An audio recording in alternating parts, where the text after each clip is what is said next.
Hello everyone, I'm Becky Goldsmith with Piece of Cake, and I want to talk to you now about how to prepare your backgrounds for applique. You know the finished size of your block. The one I'm working on now is, I believe, a 14-inch square. I've cut my background 16 inches square. You always want to give yourself an extra inch of fabric on each of the four sides of your block, because as you do your applique, the outer edges can stretch and fray, and you'll want to be able to cut them down to size once your applique is completed. Take your background to your ironing board and press it in half in one direction in the center, and then I go ahead and fold it like this and press it the other way in the center. What that does is give you a pressed in center grid in your background. If you're familiar with our patterns, you know that we always have the center lines marked on the pattern. When you make your placement overlay, the center lines on it line up with the center lines you've pressed into your background, and that allows you to accurately position your applique pieces in place.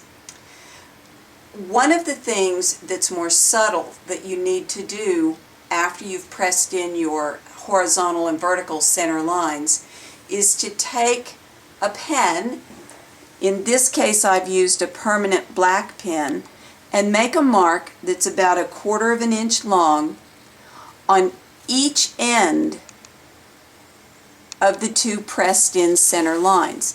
So I've got a mark that is here and here and here and here.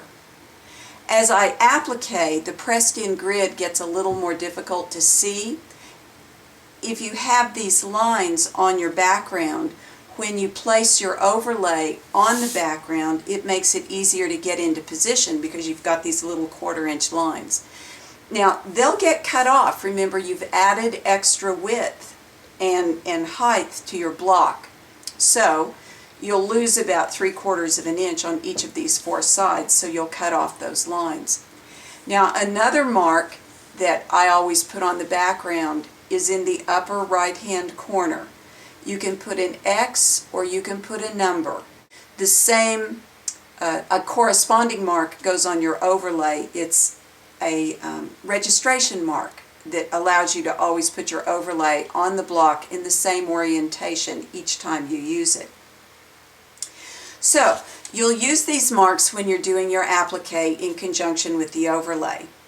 But one more reason why you want to have these center marks on the edges of your block is this.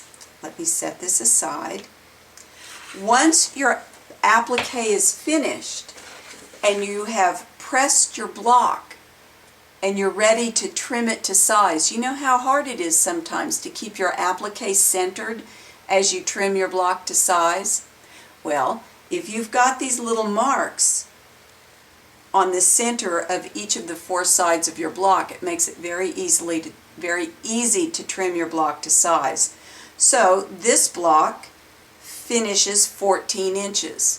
I took my ruler and measured over 7¼ inches, and I cut it.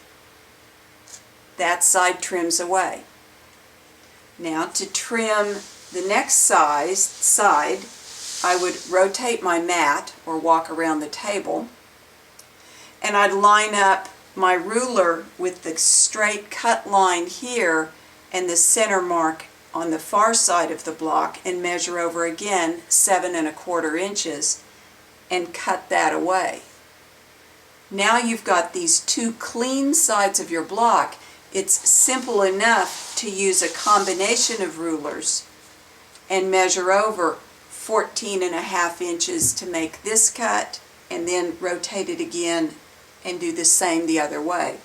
And that's how you can always be sure that your applique ends up centered on your block after you have finished your block. I hope this is helpful.